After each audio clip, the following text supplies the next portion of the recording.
Ndewono, my people. I remember the song in Igbo language, since I am working towards preserving the Igbo language.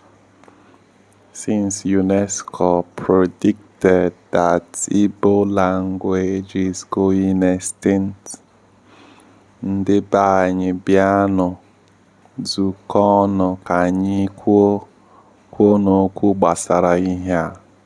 My people, come together, let us talk about this. Ka anyị sụọ n'Igbo, jụọ na ajụjụ, kedu ebe ndị elders anyị nọ? Ask the question, where is our elders? Jụọ na ajụjụ, kedu ebe ndị ichie, ndị nna nna anyị na ndị nne nna anyị nọ? Where are they? On social media, on YouTube, so that we may preserve this language. Igbo amaka, my people. Abụ m nụrụ na movie a na-akpọ Ijele, the old one. This song I'm about to sing is a song I heard from a movie titled Ijele. Ijele. This is the song. Ọma nwanyị ọma, ọma ọmalịcha,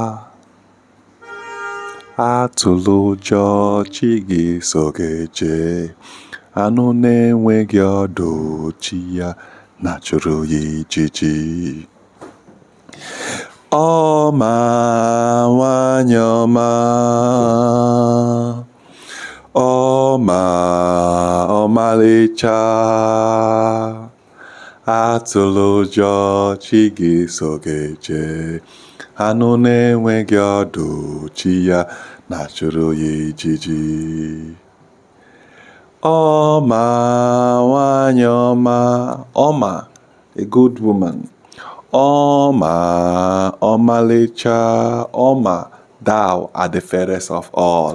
Atụla ụjọ, chi gị so gị jee. Fear not, your God walks with you. Maka anụ na-enweghị ọdụ, chi ya na-achụrụ ya ijiji. An animal that has no tail, its gods fight for flies for it. Ọma nwanyị ọma, ọma ọmalịcha.